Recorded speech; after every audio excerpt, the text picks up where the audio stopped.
Rangers lose 2-1 to the Toronto Maple Leafs. This was a rematch of a game from earlier in the season when the Rangers visited Toronto and Shesterkin stood on his head.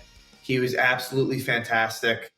And it was a game the Rangers did not deserve to win, but they did. And in this one, they played a lot better. This was one of those losses where, it stings. This was the first time the Rangers got 0 points in a game that was really close. They had only 3 regulation losses up until this point, and all those games were blowout losses. This one, so it's things like that. But taking that part aside, this was a game that I think the Rangers should be pretty proud about. The Maple Leafs are one of the better teams in the league. They're coming in hot. We know what happened last time. What didn't change was the faceoffs. The faceoffs were very one-sided. It was basically 80% to 20% Maple Leafs, with certain Rangers getting absolutely just abused. I think namely Ryan Strome, Rooney, and Hedl. Again, not the end of the world with face-offs. It's weird. Sometimes it's something you want to be better in, and you don't want to get crushed like that. But I wouldn't say that determined the outcome of this game by any means, but that wasn't great. But this was an improvement on the last game against the Maple Leafs, and this is a good measure. This was a very good measuring stick. I think that with the Rangers, I think goal scoring, while it hasn't been much of a problem recently, I think on the whole this season, I think it's been a bit of an issue. And someone for me that I just feel like I need to single out is Mika Zibanejad. I just feel like the stats aren't terrible when you look at it, but he just doesn't look right. He didn't really look great last year. We kind of blamed it on COVID. And whether that was true or false, whether that was fair or not, I guess that's, a question for another day. But I think, again, it's another slow start for Zibanejad. He does not look great. I think that line with Kreider, Zibanejad, Goodrow isn't ideal at all. I'm not sure what the solution is.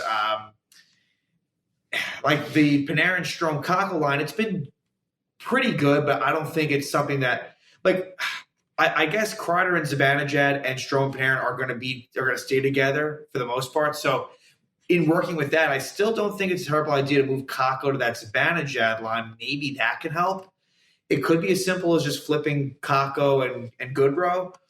I'm not sure, though. I think, that third line played pretty well tonight, especially early. I thought, for the first period or two, that Hedl line was good. In particular, Julian Gauthier. I think he's been playing very well, and I want to see him be given a look. I really think that he has played very well lately. And Philip Hedl, since he's come back from what was likely a concussion, I think he's looked pretty well too. And Lafreniere, he's contributed on that line. I'm not going to say too many bad things about him, but, obviously you'd want a little bit more, but I think it's okay for right now because that line's been good.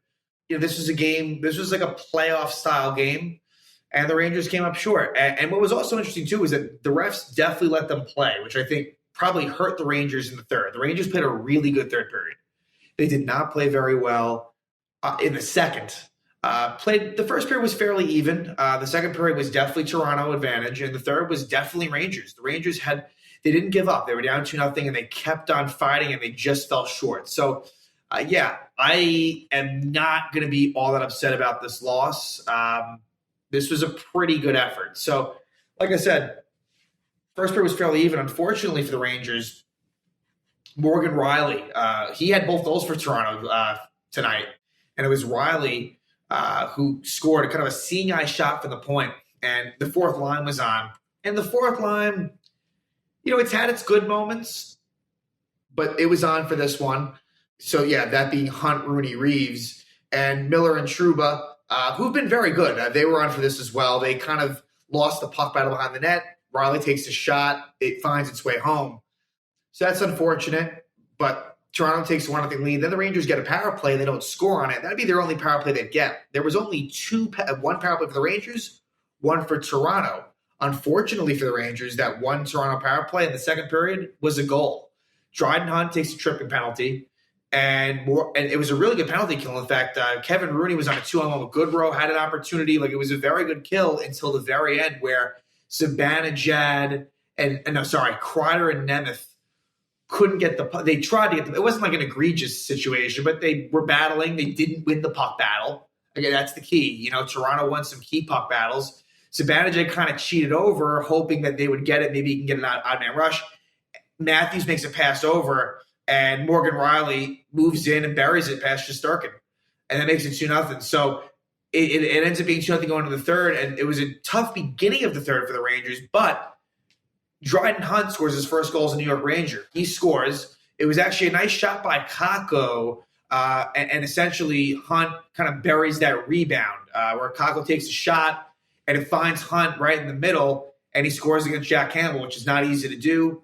And really from there, the Rangers played a very strong. I mean, Panarin had chances to the very end. I mean, Strome had a chance at the very, very end, but they fell short. And you know, I think that while frustrating to not get, you know, a point, I think there's been more times the Rangers didn't deserve their points and got them. So, you know, sometimes those things kind of even themselves out. And, you know, the Rangers are unable to get this game to overtime, and that's just fine. You know, if they play like this moving forward, they're going to win more than not.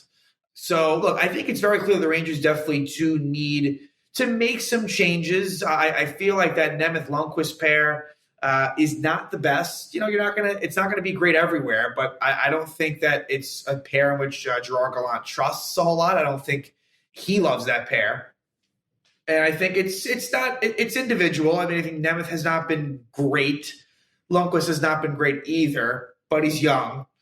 And so I wonder what happens with that. I mean, they're very set with Lindgren, Fox, and Miller-Trouba. And we just got to see what happens with the third pair. And then, you know, forwards-wise, I think with the Sammy Blais injury especially being out for the season, but everything the Rangers definitely need to upgrade there at some point. But for example, like I think Julien Gauthier should get more and more playing time. I like what I've seen from him. He's getting more ice time, and I think like it'd be a shame to trade for someone and then bench him. I think so. As long as everyone's healthy right now, stick with this. You know, they need some tweaks, but you're starting to see a little bit more defined roles on this team, but it's a work in progress. And you know, I think Shesterkin has not been as sharp recently, but nothing. Again, you only give up 2 goals. I mean, he played well. He played really well, but I think, you know, ever since he came back from, you know, kind of getting nicked up against the Blue Jackets, more than nicked up, you know, last few games hasn't been the sharpest, but even with that being said, he only gave up 2 goals against Montreal, 2 goals against Toronto, so you can't complain. Even when he doesn't look great, he still does well. So now the Rangers will head home to take on the Buffalo Sabres, a team that is definitely struggling lately for the most part. I mean, I know they won at Pittsburgh the other night, but they really got outplayed. And then tonight they got crushed by Calgary. So they'll be coming in hungry, but it's definitely a game that you got to win, especially with some big ones coming up. I mean, you got the Islanders at their new arena. Then you got Boston on the Thanksgiving showdown in Boston. And then you got the Islanders again. And I think the Flyers are after that. So definitely you really want to get that Sabre win heading into what I see as a very important sort of stretch in the schedule. So don't want to slip up there. I think that they'll be ready. Buffalo will be hungry, but the Rangers, I think they'll be ready to go on Sunday. And it's, you know, the way they played this year, you'd expect them to get the 2 points. And it'll be nice for them to get a little bit of rest.